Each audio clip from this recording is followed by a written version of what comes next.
Thank you. Can you all hear me? Yes, yes. So thank you for coming tonight. I'm Isabelle de Koning, the reading coordinator for the Writers Studio, which is hosting this reading. And tonight, the featured readers are all winners of the 2015 Pushcart Prize. And we will hear by order of appearance Michelle Seaton, who happens to be an online student at the Writers Studio, Jim White, David Mintz, Kim Addonizio, and Andre Dubus III. A quick word about the Writers Studio before we begin. Founded in 1986 by Philip Schultz, the program welcomes beginning and advanced students to ongoing writing workshops in fiction and poetry with a strong focus on personal narrator. 10-week workshops are offered in New York City, San Francisco, Tucson, Arizona, Amsterdam, the Netherlands, and online. And we also have a Kids Write program, which offers free creative writing workshops to high school students in Brooklyn. For more information on our method or workshops, please visit www.writerstudio.com. It's Writer Studio with one S. Before we begin, I would like to thank the Strand bookstore, especially Emily Simpson, who has helped make tonight's reading possible. Please turn off all your cell phones before we begin. And now I would like to introduce Philip Schultz, poet and director of the Writers Studio. Philip Schultz is the author of several collections of poetry, including most recently the novel in verse, The Wherewithal, and one memoir, My Dyslexia, both published by Northern. Please welcome Philip Schultz.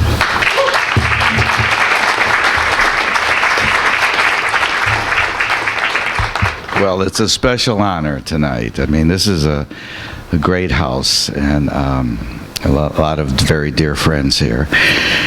I'm introducing, and first of all, let me say thank you to the superb writers who are here. You're all in for a real treat. I'm glad for myself and for the school to have any part in this. And who we really have to thank is Bill Henderson from Pushcart Prize.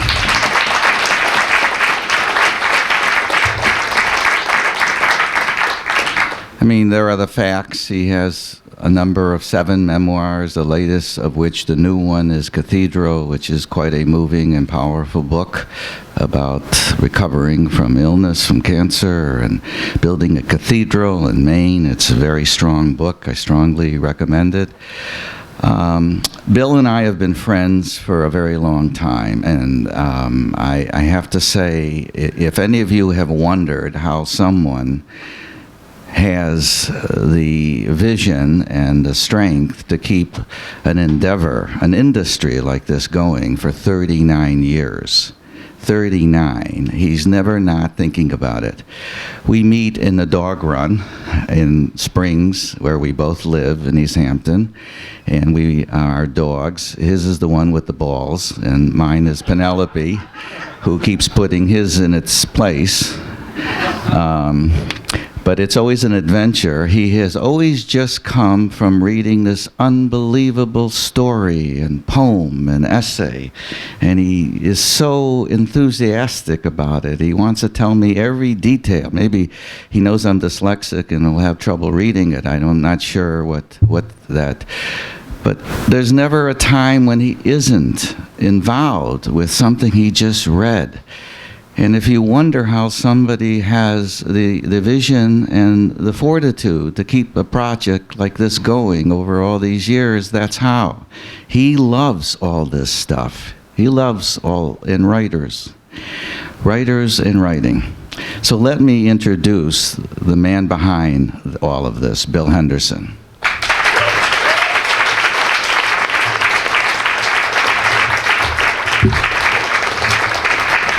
My goodness.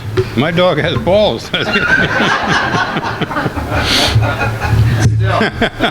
Still. Okay. Well, I have to return the compliments to Phil, because I know very few people have the passion for literature that Phil has. And he started the Writers Studio, a long time ago, just on a prayer, and now it's a worldwide phenomenon. I know how passionate he is because we walk around the dog park, which is quite substantial, this dog park. It's amazing. And I hear him talk about poems he's planning, and the passion of the man is incredible. So, blessings on you. And thanks to Andre and Jim and Michelle and Kim and David for coming here. I mean, these are beautiful, beautiful writers.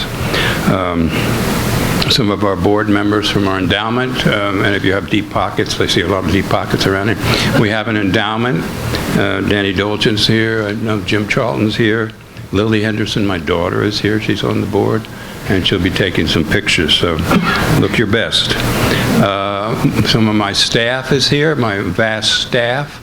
My sister is coming from Berkeley, California, where she's our Berkeley office manager, and she works from a closet while raising her 2 grandkids, or helping to raise a with her husband, Freed. And also our CEO, Alex Henderson, is here, sitting right there, with Sarah, who comes all the way from Peacham, Vermont, which is way, way, way north. So we'll come all over the world here today. And I always, editors should shut up and get out of the way, so I'm going to do that soon. But I have to mention our founding editors every time, because some of them are not with me. In 1975, I was writing single-spaced letters to people I knew and asking them, do you want to start this new anthology? My only qualifications for doing this was getting fired from Doubleday and having a novel that nobody would publish. And I published myself eventually, and I still love. It's called The Kid That Could, but I'm the only one that loves it. So, and I'll just mention their names because they're dead. Anais Nin, Buckminster Fuller, Charles Newman, Harry Smith, Hugh Fox, Len Fulton, Leslie Fiedler, Nona Balakian, Paul Bowles, Paul Engel, Ralph Ellison, Reynolds Price, Ted Wilentz, and William Phillips are some of my founding editors who couldn't make it tonight. And also thanks to the 750 presses who made nominations and do so every year for the Pushcart Prize, and the 220 contributing editors, give or take a few, who help out. That's almost 1,000 people putting together this book. We're a democracy. We're one of the last co-ops from the 1970s, I like to think anyway. And Publishers Weekly this year has come through with a starred review. First time in a long time. Library Journal has come by with a starred review. It's a terrific edition. But of course we keep hearing the crisis in commercial publishing. That's the big boys, the big 5. And I guess I should feel sorry for them. But for so long they've dominated us and told us that if you can't make money, we're not going to publish it. And that's where small presses have always come in, and how our literature survives because of the small presses around the country, who really don't give a damn for money so much as they do for the quality of the work and for their inspiration.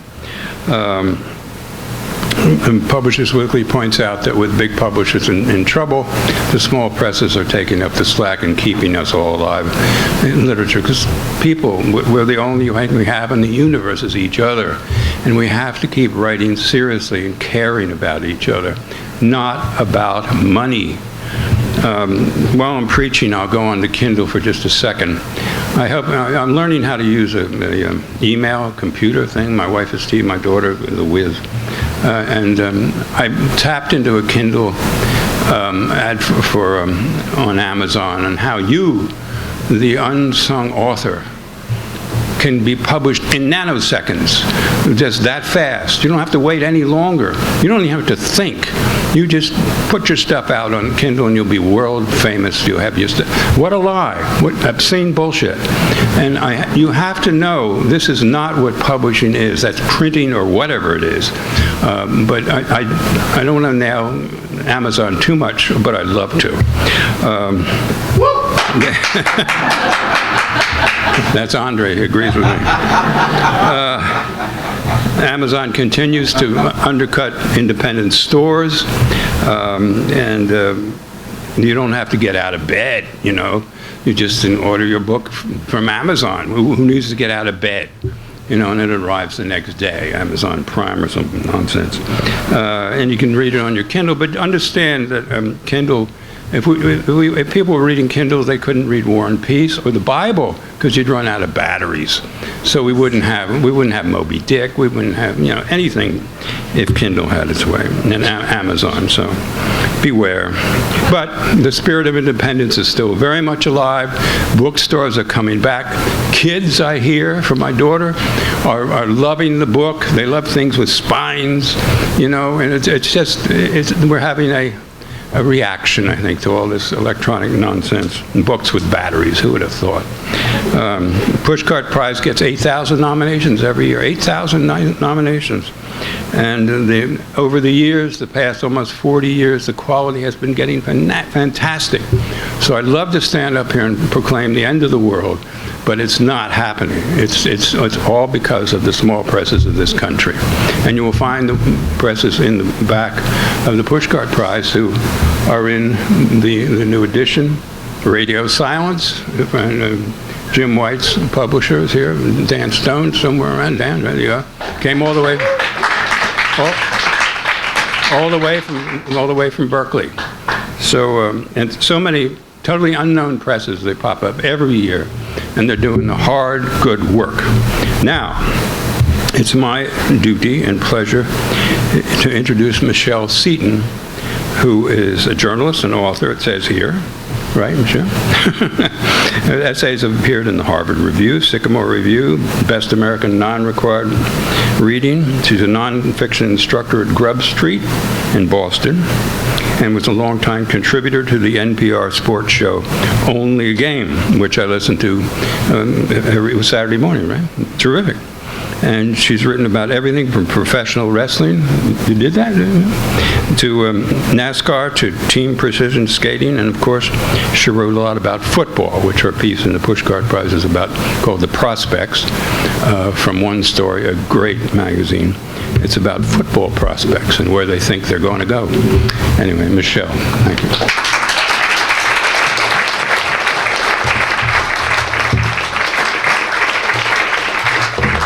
Adjust this. So thank you, Bill, for that great introduction and for selecting the piece. Thank you also to Hannah Tinty for selecting it for One Story, and thank you too for the Writers Studio, from whom I've learned so much. It's so great to meet people after all these years of taking classes online. So I am going to try to read a little bit from the prospects, and if you hate football, I'm sorry. And if you love football, I'm also sorry. Huge and eternally hungry, the prospects carry trays overburdened with food, with mounds of spaghetti trailing off chipped plates, with cheeseburgers and stacks of peanut butter sandwiches, with bagels, crackers, sweaty boxes of milk, with cookies, brownies, ice cream. The prospects are eager to gain. All morning long, through history and English and shop, their bellies have groaned with want. Their growing bones have ached. The cafeteria ladies with their hairnets and ample bodies just laugh and shake their heads at the sight of so much food. Every day they ask the same thing: how can you boys eat so much? In stuffy classrooms and chatter-filled hallways, the prospects move like sloths. They shuffle, they slouch, they doze or turn sleepy gazes to the blackboard. Only at lunchtime do they come alive. Hunched over their trays, baseball caps backward, the prospects tuck in. They eat steadily without pause. The prospects wear low-slung jeans and fat sneakers and tent-like T-shirts bearing slogans. On Fridays, the prospects wear grass-stained game shirts.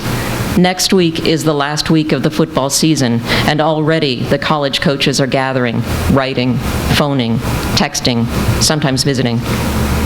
The recruiting coaches who do visit bring with them the aura of a big campus where they govern teams cheered and chanted over, and players written about and talked about on TV, interviewed by sideline reporters who are always women and always blonde.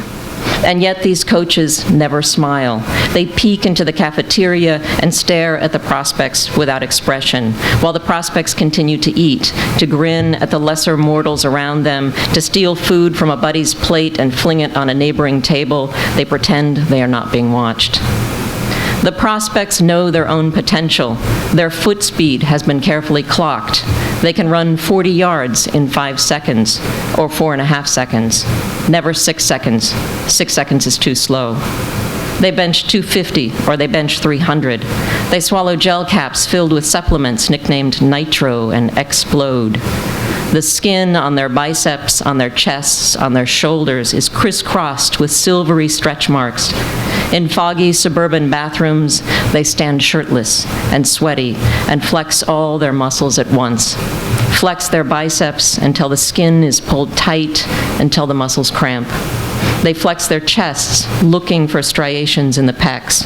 They look straight into the mirrors and speak to a phalanx of invisible microphones and to a room full of reporters, unseen, and respond to questions unasked about plays and games yet to unfold.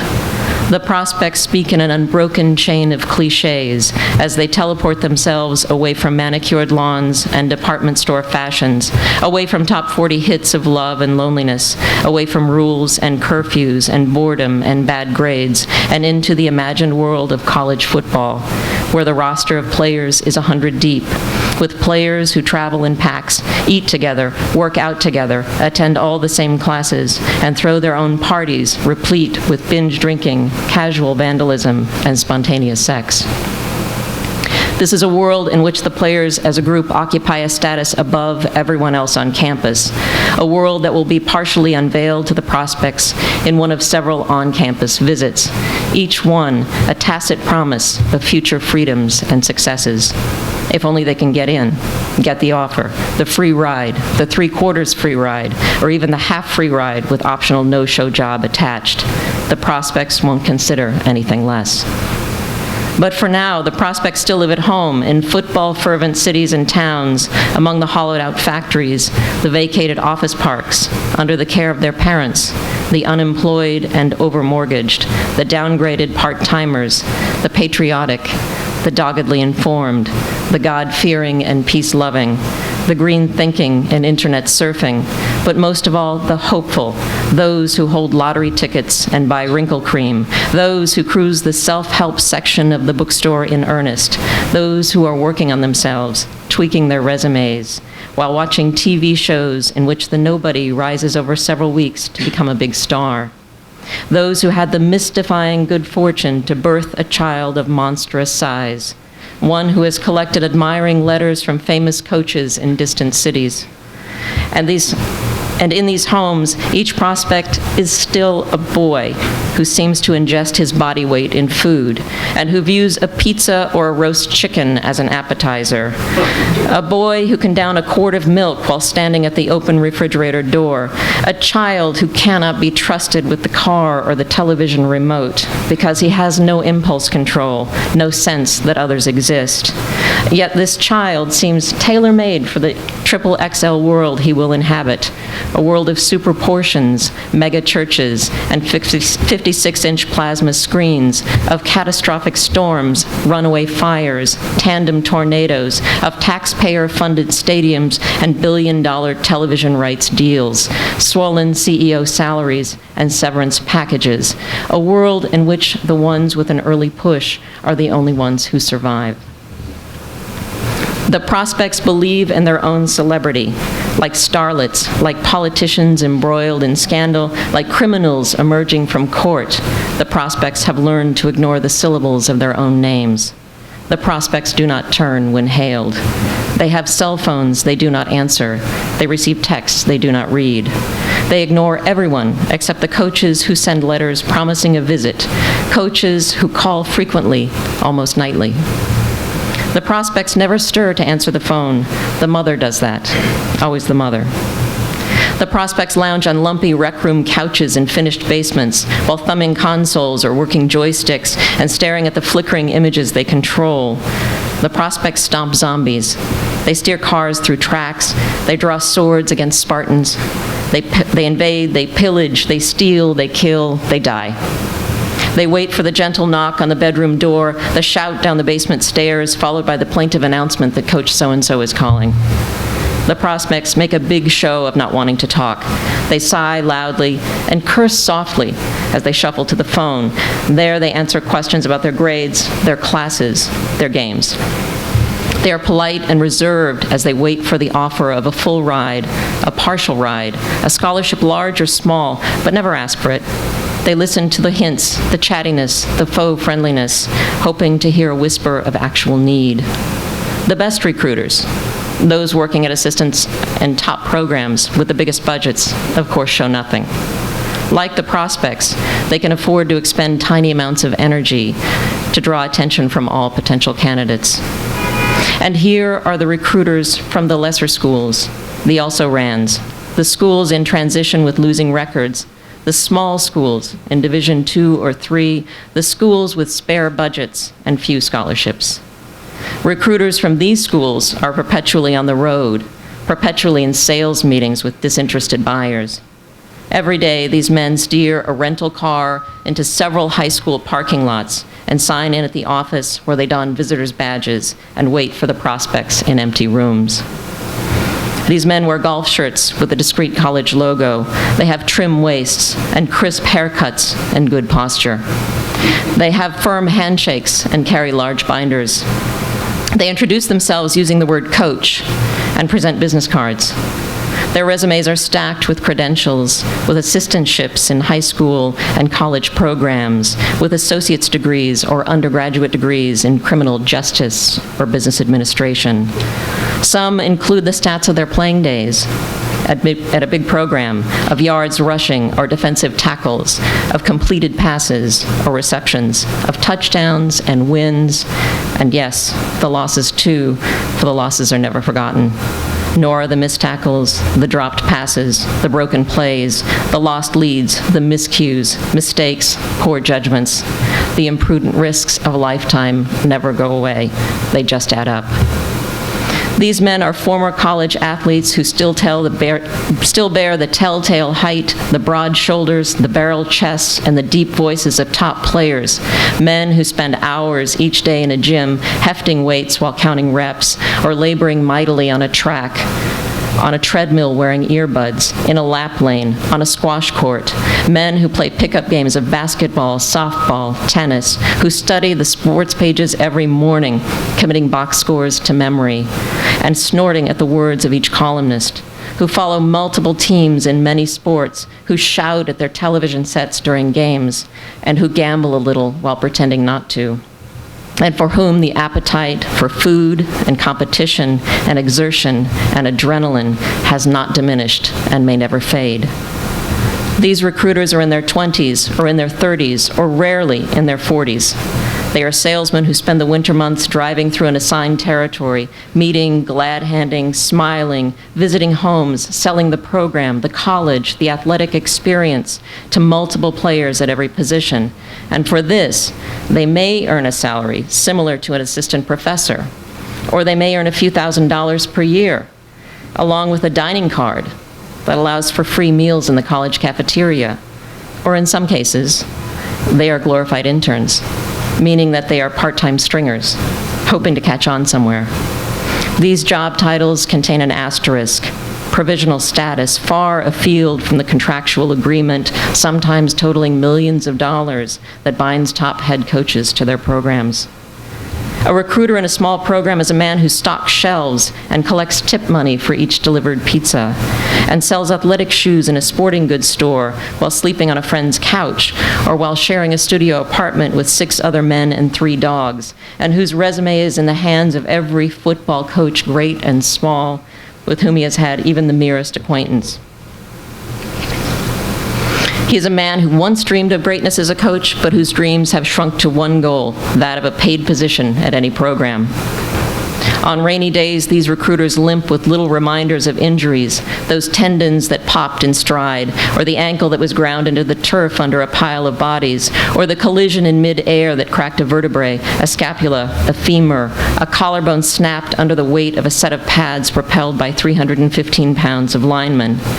Each man can narrate the whole scenario of his injury, can tell it with a smile that hides some other, more complicated feeling, that hides a vivid remembrance of lying out on the grass, on the turf, gulping for air and trying not to puke from the throbbing, the stinging, the skin tightening around the swelling, the others crowding around as the pain comes in waves, sharp and then dull, and then in a long, shrill shout when the trainer palpates the hot skin, squeezing the accumulating blood and marrow, crunching the dislocated bits of tendon or cartilage between thumb and forefinger, and then waiting for the trainer to glance up with a sad and knowing expression before giving the quick head shake that alerts everyone that this bone, this joint, this ligament, this tendon, this body, this tool so carefully tended will never again be what it was just a few minutes ago.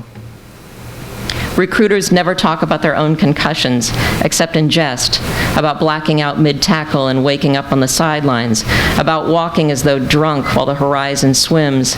These men never mention and claim they never think about the 1,000 little hits that cause a slow erosion of brain cells, the fog that may be already dissolving their grace, their coordination, their speech, their memories, their identities. And every few months when another former player takes his own life, as the newspapers put it, that is to say, when another former player shoots himself in the chest, or jumps from a bridge, or hangs himself in the shower, leaving nothing but a note in clean type or shaky handwriting, saying that it has all become too much. They know that what he means by too much is that the headaches and waves of nausea, the forgetfulness, the sudden rages, the inertia that fills his body with lead for days at a time has triggered a realization that these symptoms might not represent the usual vestiges of a storied career in sports. And afterward, after the body has been found and identified, and after the skull has been prized apart, has been sawed apart and the spongy brain prized out, dropped into a cooler and sent to a lab in Boston, that's when the players who have become recruiters look in the mirror and look at each other and look to the newspapers for some report, some quote or fact, some reason to believe that it has all been a mistake, some reason to believe that they will be spared. I'll stop there.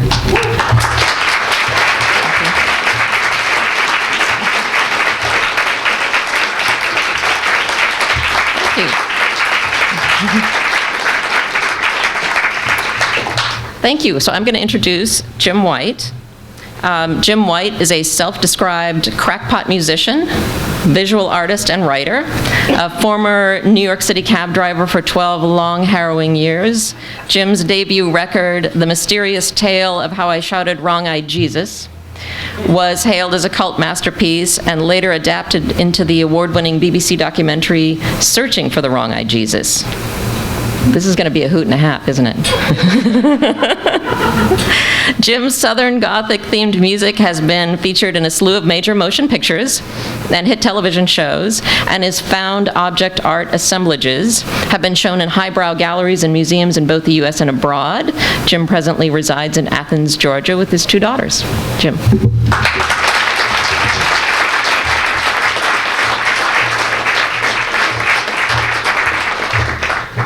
Thank you. I like football.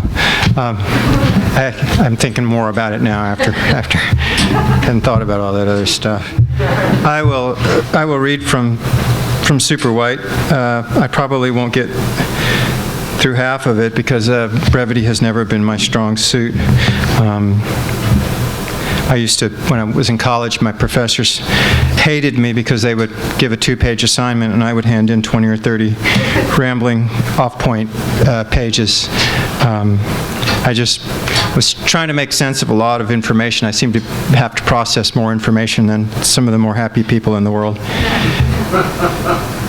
One of my teachers was really great. He was an adjunct. I went over here at NYU, and he was just an adjunct, a lowly adjunct, and he said he would write carefully in the margins of my 20, 30-page papers notes and encouragements and exhortations.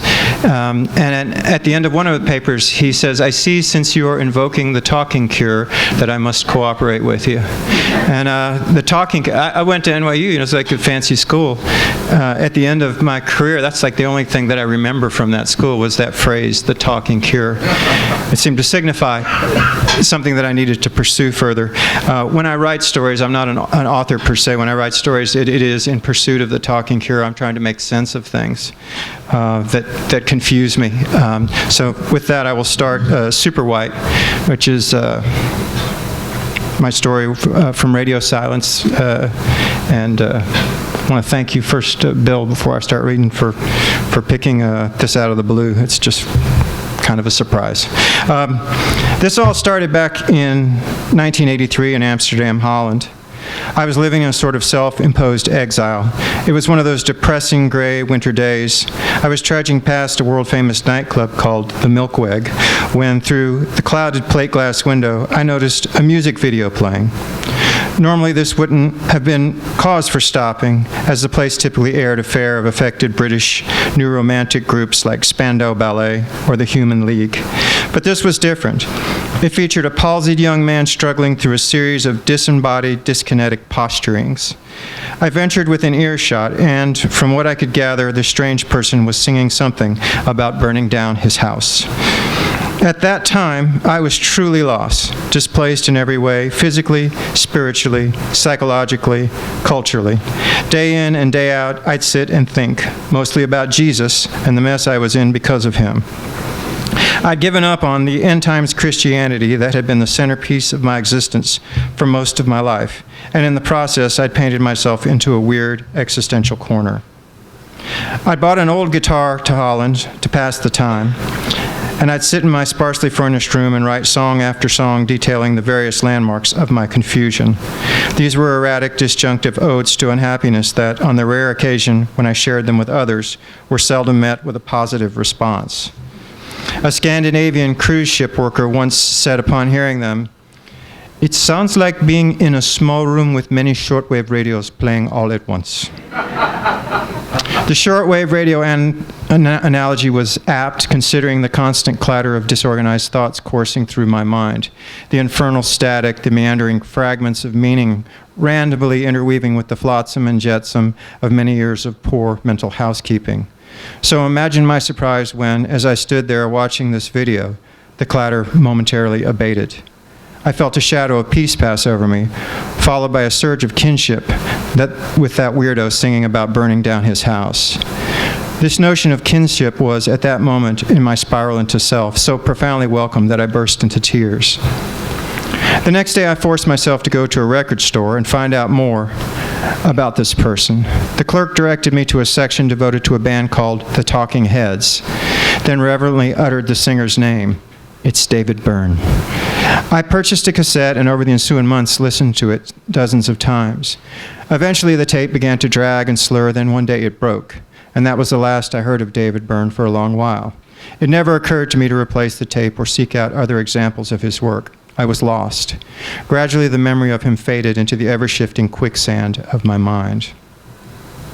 I drifted from place to place, back home to the South for a while, then to New York City, where I landed in an illegal sublet in a tough Puerto Rican neighborhood in Lower Manhattan, about 6 blocks that way.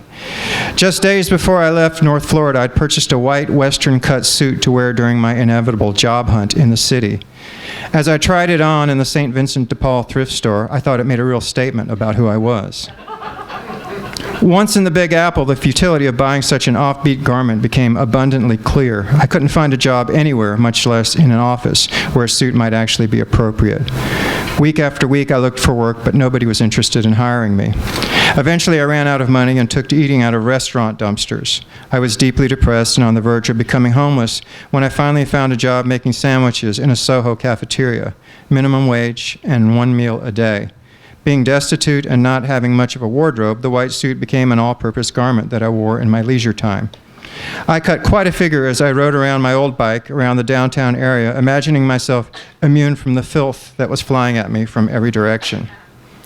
A few weeks into my New York tenure, I noticed a puzzling dynamic. Wherever I went, passers-by seemed to do double takes, the expressions on their face conveying a sort of favorable appraisal to which I was keenly unaccustomed.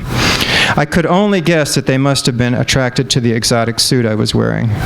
This was in fact part the case, although the explanation was far more complicated than I imagined. At this time, I was trying to shed my dour Pentecostal ways and become more worldly, so several nights a week I donned my white suit and forced myself out into the world.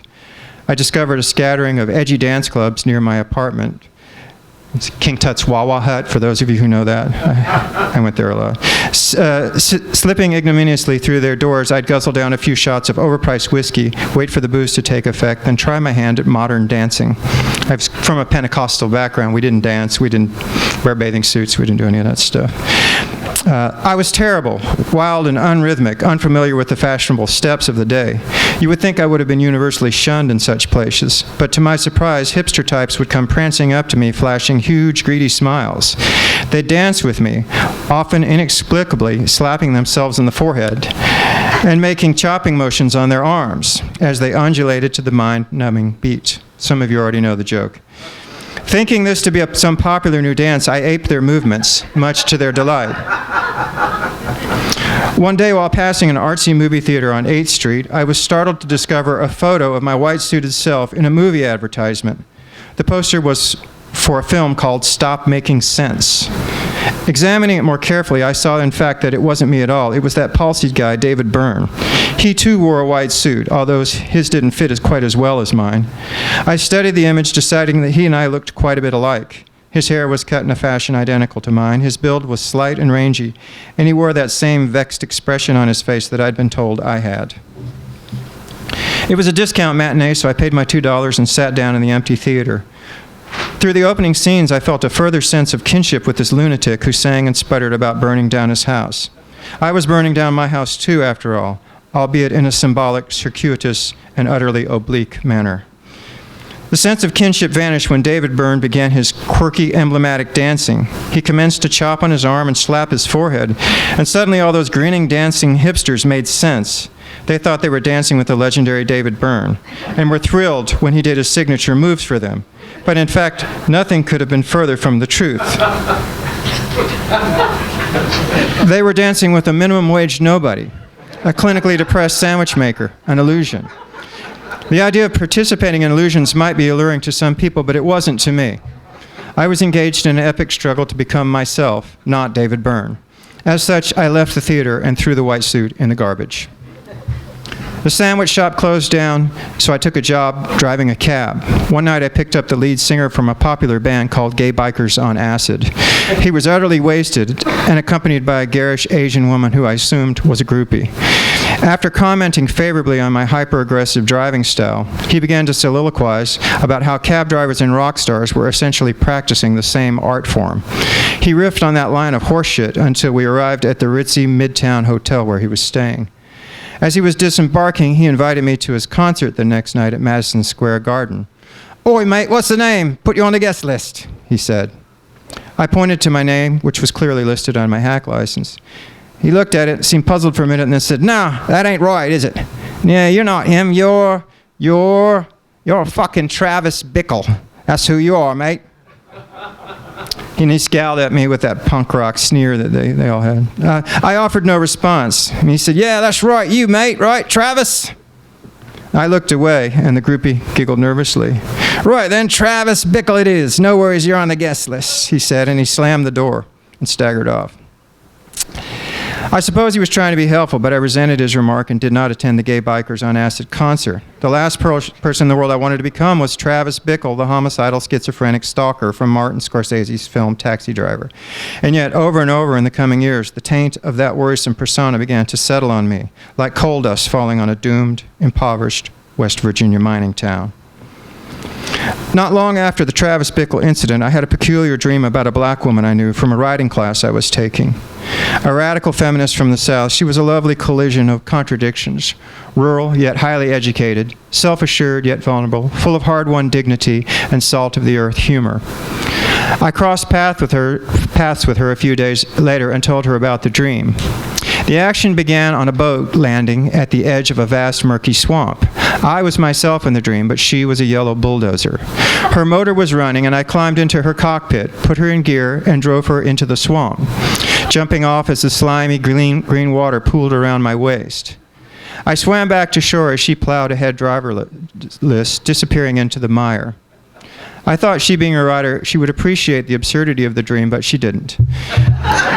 Instead, she lowered her brow and sternly informed me that I was not to have any more dreams about her. There was an awkwardness in the ensuing silence, So I apologized, blaming my indiscretion on the fact that I was too pathetically white. She seemed both puzzled and accepting of my confession, so I launched forward with an elaboration, hoping to put the unfortunate rift behind us. I explained that I'd recently seen performances by black musicians such as Don Cherry and John Lee Hooker, and that I envied their connection to the rhythmic world. Their performances seemed so much more integral and compelling than the shows of parallel white musicians, such as jazz pianist Monty Alexander and Joe Jackson, whom I'd also seen recently.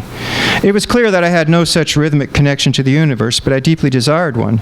The catch was that whenever I tried to emulate the mannerisms of these black epitomes of soul, instead of becoming more soulful and rhythmic and, well, black, I became the opposite, more pathetically white. She listened to this with something approaching interest, so I continued. It occurred to me that if there was a spectrum between, for lack of better terminology, blackness and whiteness, soulfulness and soullessness, that by all appearances I was situated so far in the realm of white that no amount of effort would get me anywhere near the other end where the zone of soulfulness apparently existed. It was just too far to go. The physics clearly suggested I would never be able to remake myself into a black man. "Oh, honey, don't try that," she said. "White folks trying to act black, oh, you know what we call them. Perpetrators." Yes, amen, sister. There's nothing more pathetically white than a perpetrator.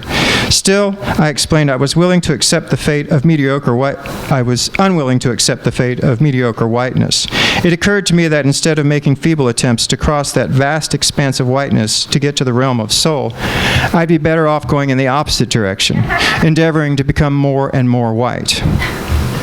"Oh, right," she said, "like that young thing in Antiodromia." I stared at her, blank-faced, until she continued. "You know, where a person takes some aspect of personality so far that it becomes its opposite." Well, this is interesting. "Actually, yes," I said. My theory was that if I ventured far enough into the realm of white, I might actually reach the end of whiteness, and there become so suffused with whiteness that something transformative might happen, perhaps a form of blindness that would befall me, that I might accidentally stumble into a rhythmic, soulful black modality. I would stumble and fall and become black. There was a moment of formulation on her part. Then, instead of rejecting the paradigm, she went with it. She said, "So correct me if I'm wrong here." Then she said, "What you're trying to do, you're trying to become super white." Super white. Super white. Bells went off. As soon as she uttered the term, a halo of definition formed over the whirlwind of thought projectiles that had been crashing around in my mind for years. I was trying to become super white. It was that simple. "Exactly," I told her. "I'm trying to become super white." And she patted me on the shoulder and in parting said, "Well, honey, if anyone can become super white, it has got to be you." Super white. That's what I was aiming for. And as she said the word a second time, a face materialized in my mind's eye. David Byrne. David Byrne. I hadn't thought of him in years, but of course David Byrne is so white that he's black. He's super white. No wonder I felt that mysterious kinship with him all those years ago. We were both on the same path. Clearly he was far ahead of me in his metamorphosis, but we were fellow transcendent seekers in the far white spectrum.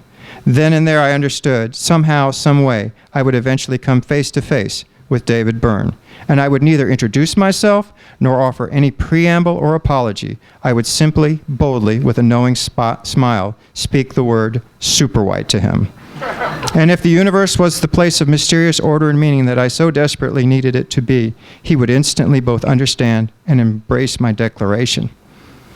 I don't know what the time is. Should I keep reading or do I need to stop? We love it, but probably. Okay. All right. Thank you so much, everybody.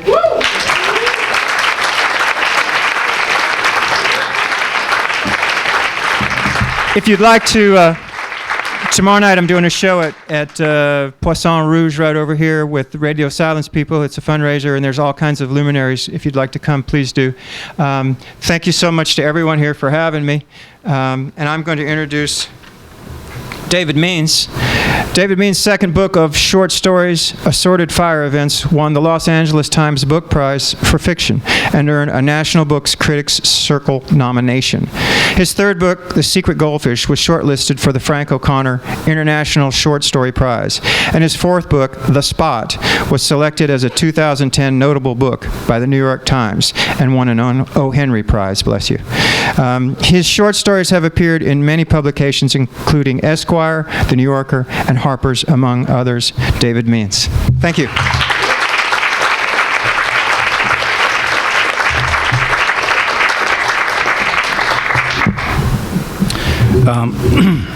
I'm honored to be here. I'm super white too. I thought that was,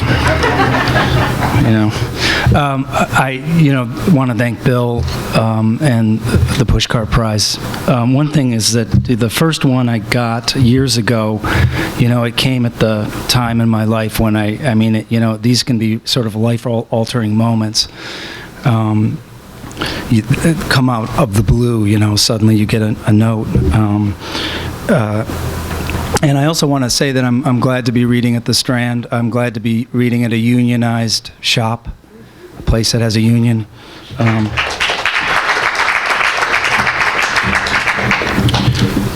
Anyway, I'm going to read a little bit of a story. It is a story with a story in the story, and we don't get to the story in the story. So I'm going to stop before we get to the story in the story. It's called The Ice Committee.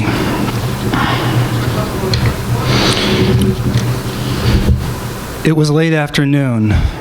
It would soon be dusk. I don't think I ever told you the one with Captain Hopewell in it, the man named Kurt was saying. Don't start, for God's sake, you'll jinx us for sure, the man named Merle said. Just get me thinking about that one and you'll jinx us. This one isn't going to jinx us. If you knew the story, you'd know that, Kurt said.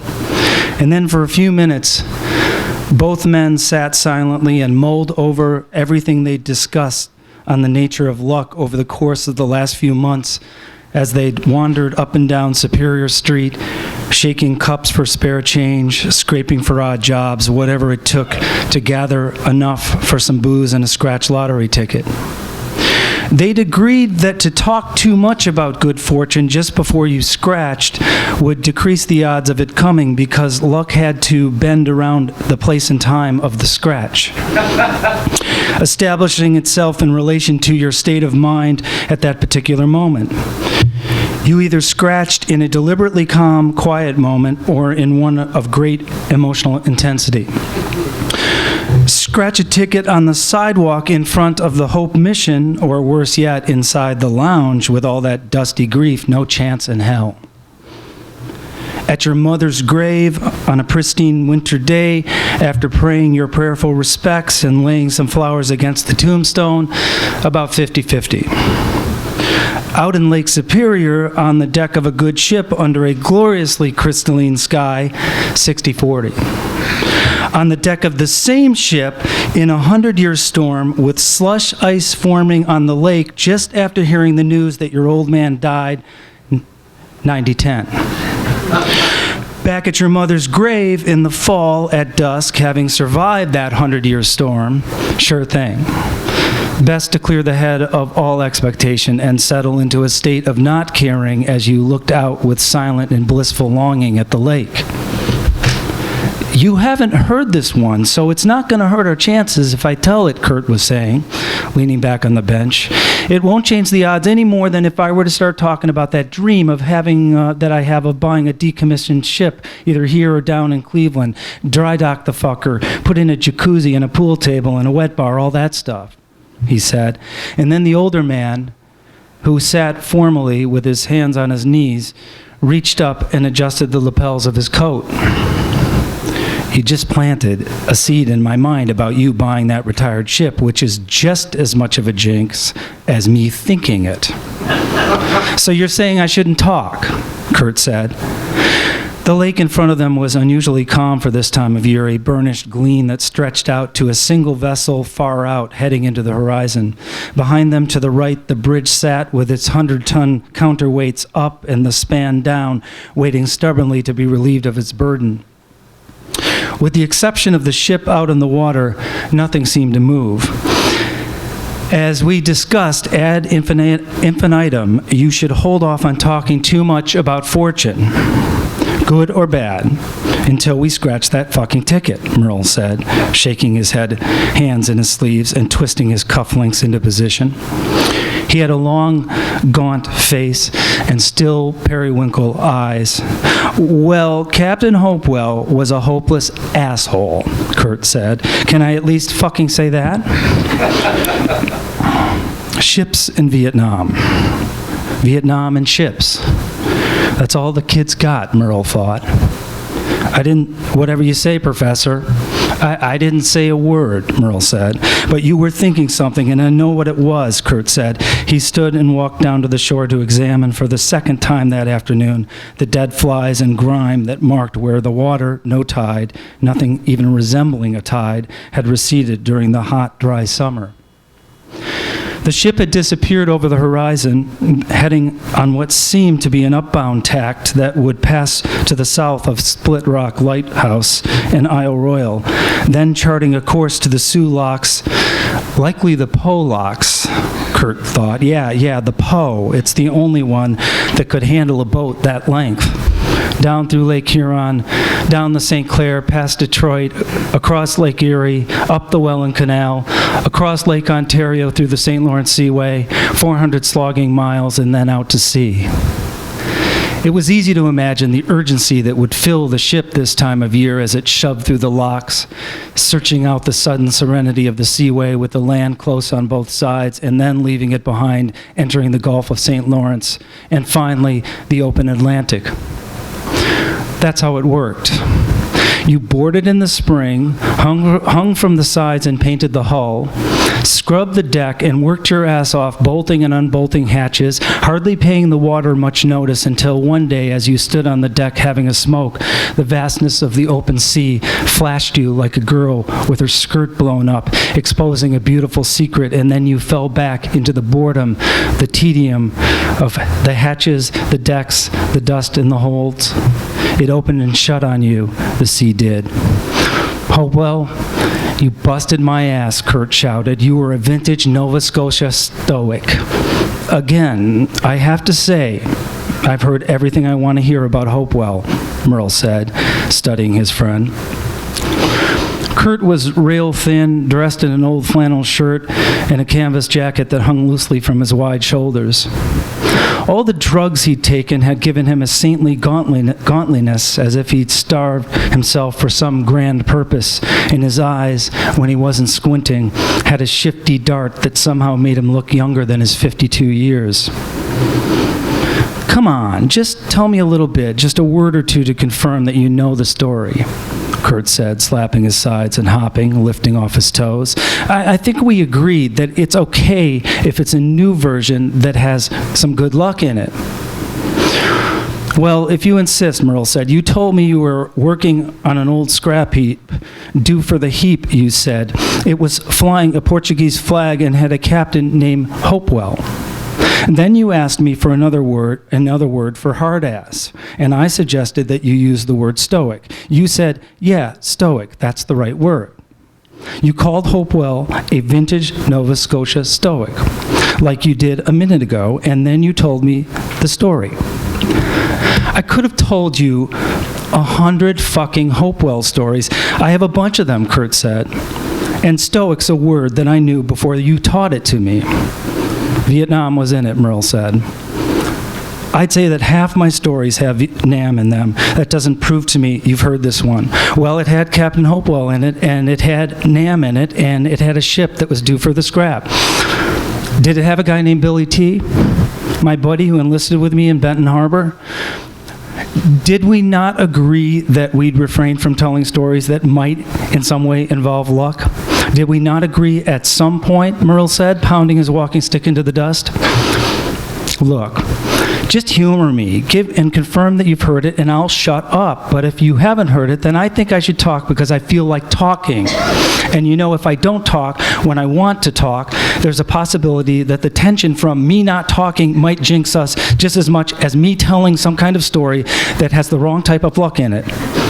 Was there a guy named Billy T? If Billy T was in there, you heard the story before, in which case, I'll let it go.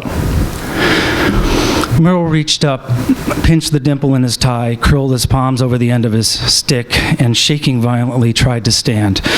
Jesus, kid, don't blame me if this scratch is worthless. I have my own desires to talk, but I have the wisdom to hold my tongue.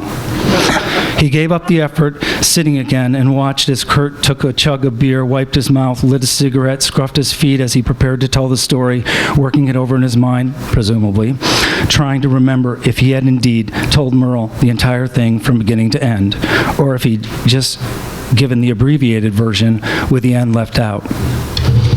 And then it goes on.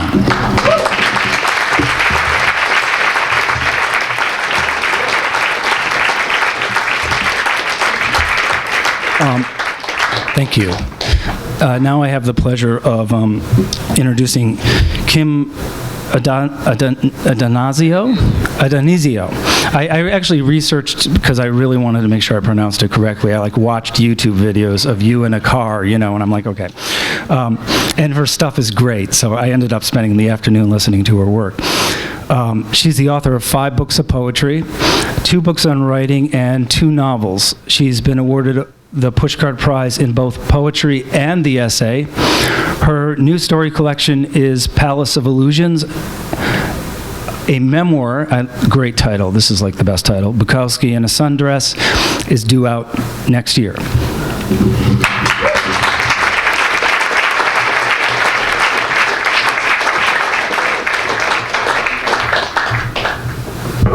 Hi, everybody. It's great that everybody came out for this, and Pushcart Prize is something that's been in my life for a long time. But I'm kind of confused because if I'm in the new edition, I didn't know about it.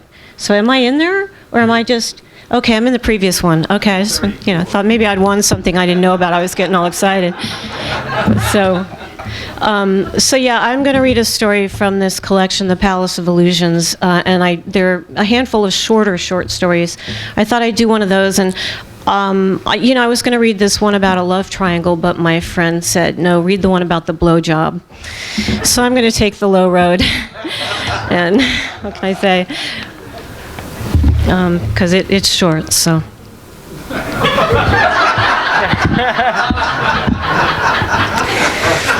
You're having breakfast with a boy you slept with last night but don't know very well. In fact, you don't know him at all.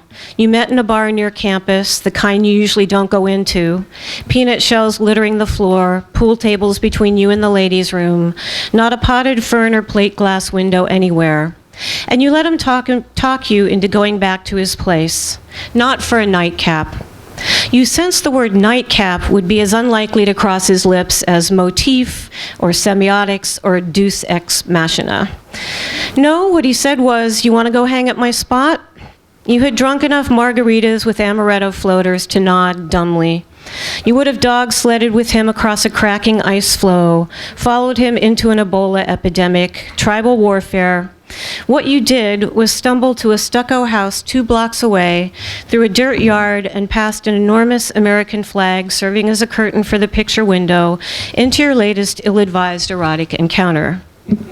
This morning you gave him a blowjob, then felt nauseous, ran to the bathroom with a blanket wrapped around you in case any of his roommates were home, and threw up. It was probably due to all the tequila last night, but still. It seemed rude to swallow someone's cum and then race from the room, gagging, to kneel in front of the toilet. At breakfast, there are long silences. You keep your sunglasses on. He's so beautiful you want to weep. He's so beautiful you know you can't have him. You want to own him like a pet, to drag him back to your room with you and not let him leave the dorm except in your company. He lives in a room with peeling wallpaper, the color and texture of a Triscuit. You remember a mattress on the floor, a pile of dirty laundry by the mattress, a couple of ants crawling over the current issue of Car and Driver. There wasn't a single book in the room, unless you counted an ancient yellow pages sprawled in the corner, bloated from water, as though it had been rescued from the toilet down the hall. In the bathroom was a pile of Hustlers with his name on the subscription labels. You can't believe that you, an English literature major at an extremely well-regarded private college, licked the balls of someone who doesn't read. You look at him across the table, at his dark hair falling in his eyes, and wonder if he likes you. Last night, the two of you talked nonstop. You try to remember what you talked about, but all you can call up is some comment he made about liking your blue cowboy boots and a comparison of your drug histories. He smoked pot twice and once ate a Vicodin by accident. You spent your senior year of high school stoned and did so much ecstasy you had to be hospitalized over spring break. Your head starts hurting, so you give up trying to remember anything. Don't think. Focus on the present. Why doesn't he say anything? Why does he just sit there looking like a god, drinking tea from a tall glass embellished with, "It can't be, but you see now there are naked women on the glass"? You look around the restaurant, but there's nothing to hint at pornographic glassware.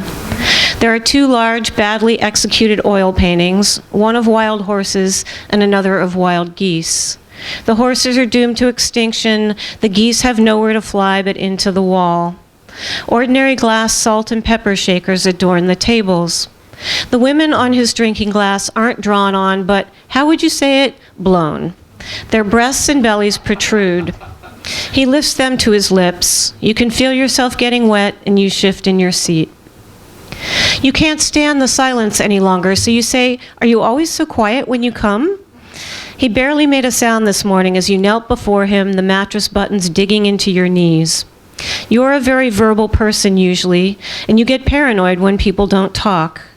Maybe he was gritting his teeth this morning, wishing he'd never invited you in.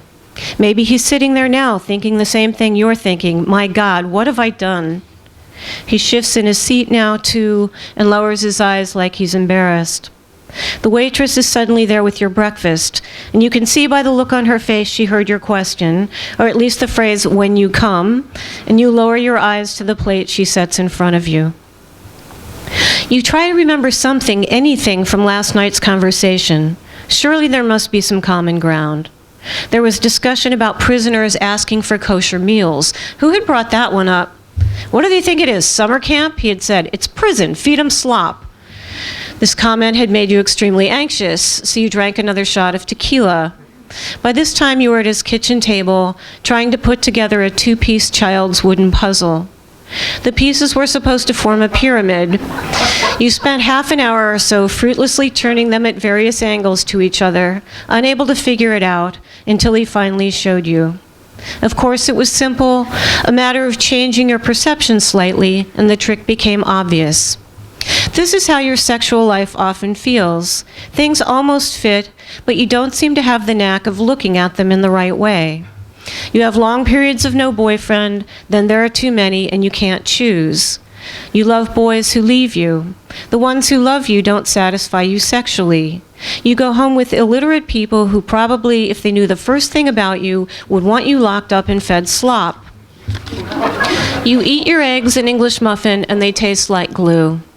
You can't remember who made the first move last night, when the sexual tension slid into actual fucking. Don't call it lovemaking. He didn't even ask if you came. You didn't. He said you were pretty before he fell asleep, one arm across your breasts like an iron bar. You try to think of analogies from literature, of stories in which an unlikely prospect ends up being the love of a girl's life, and realize that despite your expensive first-class education, your heart is busy living in a cracker-box apartment, reading cheesy romance novels on the Bernhold couch, getting fat on Mr. Pretzels and Little Debbie cupcakes. It's obvious that this boy is a simpleton, a dullard, a bête noire. In short, not to put too fine a point on it, a dumbass. You can see this clearly in the buzzy fluorescent glare of the restaurant, watching the way he fondles the women on his glass with his ignorant, thickly padded fingers. You realize you are going to have to tell him right now, or okay, maybe in a text tomorrow, that you can't ever see him again. You lift your fork and stare at his mouth. He smiles. He has big, beautiful teeth, perfectly even and white, like tablets you could write your autobiography on if you could write small enough. And just like that, the next 7 months of your life go down the drain.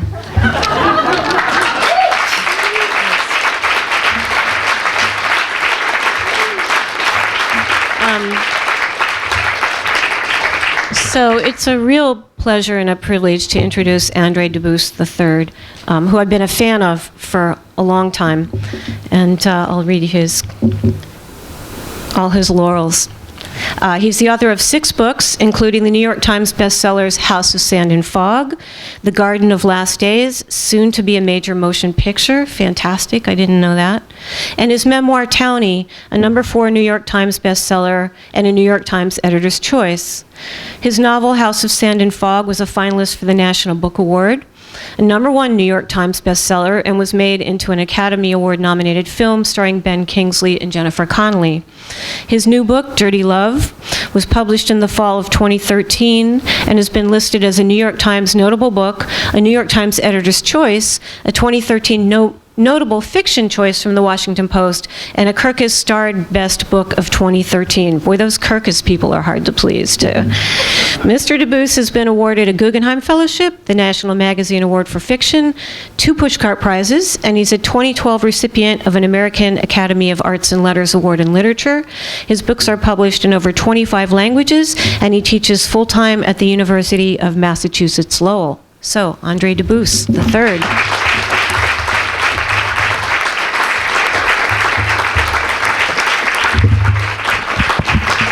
Licking the balls of a man who does not read. I think that's our whole goddamn culture. Our whole culture is licking the balls of people who don't read. But this man's saving us from all of that. Bill, thank you. Thank you. All right, River Teeth Quarterly out of Ashland, Ohio, asked me to write an essay about the differences between writing fiction and creative nonfiction. And I didn't have time, but I'm glad I wrote it because I learned a lot. If I read it, it would be about 53 minutes, but I'm going to read 15 minutes from it, from the beginning, middle, and end. It's called Writing and Publishing a Memoir, What in the Hell Have I Done? It was early September at a college in upstate New York. The maples in the quad were still in full bloom, and the grass was clipped, and dozens of young men and women walked along the paved pathways, carrying books and backpacks, a cell phone in one hand, their iPod in the other. Many of them with an earbud in one ear so they heard music on that side of their head while they carried on conversations on the other side. I was there to give a talk to the entire incoming freshman class, all of whom had been sent a copy of my memoir, Townie. By nightfall, it had begun to rain, and I'd just eaten dinner in a room of raised panels and deep carpet with 20 or so members of the faculty. Many carried umbrellas as we hurried across campus to the hall where I would give my talk. Like many published writers, I give a lot of talks, sometimes to crowds, sometimes to small groups. Sometimes I'm nervous beforehand, other times I'm not. Tonight I was nervous. Over 500 18-year-olds had just read all about my youth, and now I was expected to say something important to these young people, something that might inspire them as they began their first tentative steps into their college years. I was anticipating the kinds of students I often encounter on campuses across the country. A baseball cap wearing, gadget-addicted mix of earnestness and glazed distraction, of intense desire for something real and helpful, and a standoffish world weariness that comes not from the world itself, it seems, but from far too many cyber simulations of it. Whenever I'm in their presence, I feel a deep need to give them something worth showing up for, a story or a quote or a line of thought and feeling that comes from years of trying and failing and trying again to write truly about human beings, in this case, myself. But when we village elders stepped into the cavernous hall, nearly every seat taken by a young man or woman from various parts of the country, some from other parts of the world, something strange happened. Look it, there he is. And then came applause, loud and sustained. Then a few kids were standing up and the applause grew louder. What was this? I kept moving to the front, but I was glancing around at these young faces. And so many of them was an expression of acknowledgement and recognition, many of them peering around others to get a closer look at me. And then it became clear what was happening. They weren't clapping for the middle-aged author of a book they'd been required to read. They were clapping for the boy and violent young man I'd been. They were clapping for the kid who'd grown into the man walking up to the stage to greet them. They were clapping not for Andre the writer, but for Andre the main character in a story called Townie. I may as well have been Jake Barnes or Harry Potter or Captain Queeg. And as I waited to be introduced, I stood there feeling as if I'd lied to them in some way, that I had somehow misrepresented myself. But had I? Yes and no, not at all. In my hometown of Haverhill, Massachusetts, the mill town where I grew up in the setting for Townie, I'm told it's referred to as the book. Hey, have you read the book? You shitting me? I'm in the fucking book. Just weeks after it was published, I was to give a reading at the Haverhill Public Library. Over 500 people showed up. The librarian introduced me, and there was enthusiastic applause, a few raucous whoops and shouts from the rear of the room. I looked out over the crowd and took them in. Many were my age, in their late 40s or early 50s. Behind aging skin and hair and a few extra pounds, I recognized the face here, the eyes of another there, people I hadn't seen in over 30 years when we'd all attended the same high school with its undercover narcs and drug dealing, its high-achieving jock kids from across the river, the leather-wearing, ponytailed losers like me on the mill side, the kids or grandkids of immigrants from Ireland and Italy, Greece and Puerto Rico and the Dominican Republic. And there were older men and women there too, the parents of those of us who grew up in the shadow of the Vietnam War and Watergate and Nixon flying away from the presidency in his helicopter, an echo image of what so many of our own fathers had done, though they'd driven away in Chevys or hopped a bus or just hit the road with a thumb out. I thanked everyone for coming, then I read a few brief passages and took some questions. Mostly, though, the audience offered comments, and mostly these were words of thanks for telling our story. Our story. I liked hearing this and was grateful for their gratitude, but I was also confused by it. I knew what they meant, that I'd written about that in-between generation we were members of, 10 years younger than the Vietnam baby boomers, but 10 years older than Generation X. We were kids who grew up listening to early Aerosmith on 8 tracks and Z28s, drinking Heffenreffer tall boys and smoking angel dust. We grew our hair to our waists and carried pints of Southern Comfort in our dingo boots like Janis Joplin. But the party had moved on years ago, and so we were left wearing costumes, having sex too young, drinking too much, fighting in bar rooms and in the street, our broke single mothers too overwhelmed to do much about it. I knew what they were thanking me for, but still, wasn't Townie essentially my story? Years ago, I read an interview with the writer Janet Burroway in which she says that when readers go to the novel, what we're really saying to it is this: give me me. Most of us know this to be true. If the writer goes deeply enough into her characters and their stories, then they'll go deeply enough into us, too, their own natures resonating with ours, like an easterly breeze moving wind chimes on a porch we'd never even known about. But with creative nonfiction memoir, the breeze seems to be even more direct. The wind chimes closer to the front door of the house in which we live. A man standing near a window raised his hand. He looked over 6 feet tall and well over 200 pounds, and he wore a black beret and a black sweater and black pants. He was my age or younger, but he was leaning on a cane. His goatee was wispy and just beginning to gray. I called on him. You know your friend Cleary? Your best friend when you was kids? His voice was reedy and restrained, like he was trying to hold back an emotion that wasn't all good. Yeah? What about Cleary? He was my brother. Cleary, always clowning and stealing and drinking and getting high. The son of a hopelessly alcoholic mother and distant father. My best friend when I was 13, 14, and 15, stabbed to death at age 25 by the common-law wife he used to beat. Mark? Is that you?" He nodded, and I left the podium and walked down the side aisle to Cleary's younger brother I hadn't seen in years. I hugged him, and he hugged me back, and then the crowd began to clap, and I walked back to the microphone and told them just who he was. Later, at the book signing table, he asked me to inscribe a copy to their father. Mark told me how happy his old man was to hear that his oldest son, dead far too soon, had made it into the pages of a real book, that his son would live on now, that he wouldn't be forgotten. On the title page of the book, I wrote how much I loved and missed his son, and I wrote his son's real name and wished the father well and signed my own. But a week or two later, I received an email from Mark's girlfriend telling me Mark's father had read the book and that he was very, very upset. And why wouldn't he be? How could I not have thought of this earlier? I described his son as having been a wife-beater in his last days. I described how deeply alcoholic his mother had been, this woman who died of her disease not long after her oldest child had been stabbed to death. I wrote how absent he, the father, had seemed to me during those years. My God, what had I done? I'd written as truly of that time as I could. That's what I'd done. But my intention was never to hurt anyone, ever. These things rarely happen when what you write and publish is fiction. I'm going to skip a part where a guy threatened to beat the shit out of me because he did it 35 years ago and just wanted to do it again.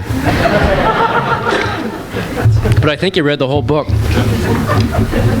I'm going to skip this too.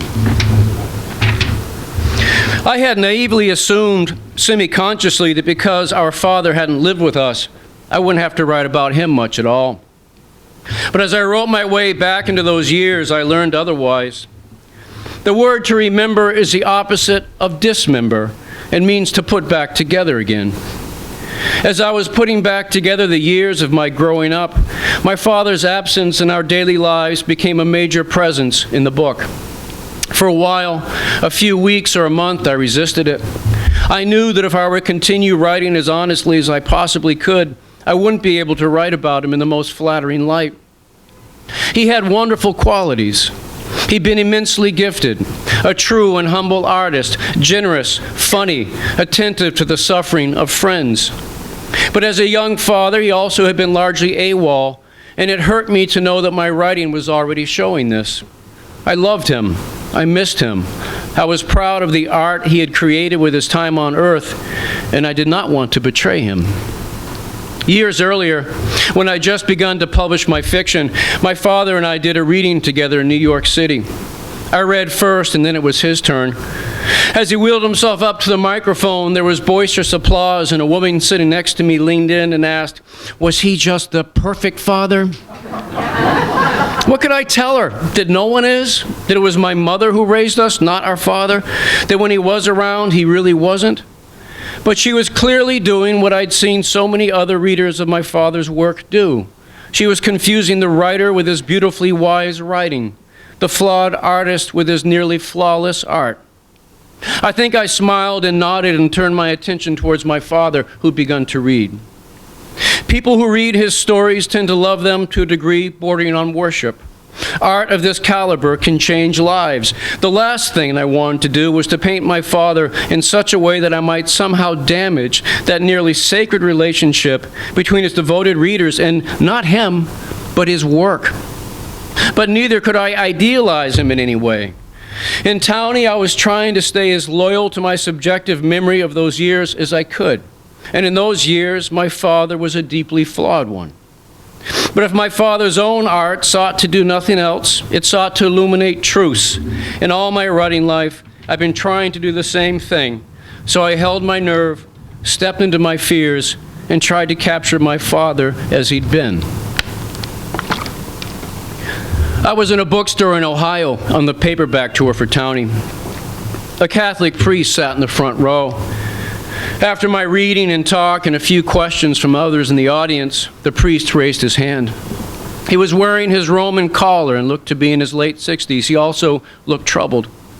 The section I had just read showed how oblivious our father had been to the kinds of lives we children were living on the other side of the river from where our father wrote and taught. The priest said, But your father wrote so insightfully about children in his fiction. How could he have missed this about you kids? My old man, I said, if he were here, would be the first to tell you that the writing is larger than the writer. But what about everything he wrote about being a man of faith? How could he have written those things and then behave so consistently badly? I may have quoted D.H. Lawrence, "It is not I who writes, but the wind that blows through me." The conversation continued, and I could see that this priest was no less troubled. Then he said this: "In the mid-'70s, I was a stockbroker on Wall Street. Then I read your father's novellas, and He paused, seemingly unsure about whether or not he should continue. I quit and joined the seminary and became a priest. And now that you've read my memoir," I said, "you're wondering if the man whose work put you on your path was a fraud." The priest half nodded and said no more. I told him and the others gathered there that my father was no fraud, that his work was genuine and authentic and far wiser than he, a mere man, could ever have been. I told that priest he should never think otherwise. He seemed semi-comforted, but that night, lying in my hotel room wide awake at 3:30 in the morning, I kept seeing my own death and possible reunion with my father. And what did I see? I saw him sitting before me, his trimmed beard as white as it had been in life, and he looked hurt and confused. He looked betrayed. In his essay, The Magic Show, Tim O'Brien argues that successful characterization in fiction is not a pinning down process, an act of nailing a character, but quite the opposite. The deeper we go into character, the darker and more mysterious it gets. In this sense, he asserts we are all unknowable. Townie is not fiction, but when I wrote it, I was using tools I try to use as a novelist. Sensory detail, direct dialogue, and real-time scenes, essential brushstrokes to make more textural and alive a moment. In the earlier part of the book, when I was a young boy, I tried to write deeply from that perspective, without judgment or commentary. As I got older, I allowed the voice to change, but again, I tried to stay emotionally who I'd been at the time. And one of the things I had been was largely fatherless, something that came as a surprise to the older me writing all this. I was giving a talk at a university on the West Coast. Afterwards, a big gray-haired man in a red sweater stood in the audience and said, "I read your book, and I think your old man was a friggin' prick. How come he never took you guys to a ball game, for Christ's sake?" Hearing this was like getting slapped across the eyes. I took a breath. I sipped some water. I did not believe my father had been a prick, but what I had written, and no one else, had given this man standing in the audience, all of whom were now looking at me to see how I would react, this picture of my father. I told the big man in the red sweater what I truly believe, that the book is out of my hands now, and he's entitled to any emotional reaction he may get from it. I did not tell him, but I've been thinking it, that his story with his own father might be resonating here too. I don't think my old man was a prick, though. Then why didn't he take you guys to a game? How come he never called you on the phone or take you over to drive over to your house on a weekday? I told him the truth. I don't know. He'd have to tell you that, and he's not here to defend himself. The man sat down, and I was relieved the next question had to do with one of my novels. Again, late that night, I lay in my hotel bed wondering just what I'd done. I've been hearing that the reviews of my book were positive, but many of the reviewers went after my father for having quote-unquote abandoned us. But had he? In the town where I now live, I know a woman whose husband drove away 10 years ago, leaving her to raise their 5 kids alone. No phone calls, no visits, not one penny in child support. The last she's heard, he's living somewhere in Japan. Now that's abandonment. My father never did that. But I also had to stand by my remembered portrait of him, the very one that got that man and many other readers apparently to dislike my father, that he simply had not been present for much of our growing up. But he had been so much more in life than this absent father I'd painted. By describing him only through the eyes of his oldest son who'd needed him, hadn't I reduced him in some elemental way? Hadn't I done the opposite of making him a mystery? Hadn't I nailed him, and nailed him badly? Man, I hope not. I sure as hell hope not. A Barnes & Noble on the Upper East Side of New York. A handsome middle-aged woman raised her hand and said, "I guess I like your new book, but you don't seem to know much about women. There's hardly any in there." A few people laughed. A few others looked uncomfortable for me. I laughed too, then told the woman that's because Townie is a memoir, not an autobiography. If it were my life story, and who wants to read the life story of some fiction writer from Haverhill, Massachusetts, then it would have 300 pages about all the women in my life. But it's a memoir, a memory of a time in my existence that has a shape and narrative arc of its own, the way so many moments of our lives do. My young mother and father divorced. We lived in poverty, and my mother was left to raise the four of us as best she could. We moved from one cheap rented house to the next, and I was always the new kid, and I got bullied till one day I began to fight back till that was all I ever seemed to do, and I was on a road that would either get me killed or put in prison, and it was finding creative writing that put me on a more peaceful and constructive path. This is my story. I did not make it up, nor did I put in any moments that did not happen in my life, but still, there's the vaguely shameful feeling that I've cast in stone something that should stay fluid, our ever-evolving and changing memories of who we and the people we love really are. And walking up to the podium of that stage of that college in upstate New York, their cavernous hall filled with applauding young people, I wanted to tell them that I was glad I had written my story, that I was grateful to them for reading it, but please don't confuse me with that Andre in the book. He's a character, and I'm real. That was then, and this is now. But then they stopped clapping, and the hall grew quiet. I could hear the rain on the roof and against the windows, and I could see so many of their faces, expectant, slightly wounded, hungry for something helpful, many masking this hunger. And I felt the younger Andre, the only one they knew, descend into my legs and arms and chest and face. Then we were both stepping toward the microphone, and together we began to speak. Thank you.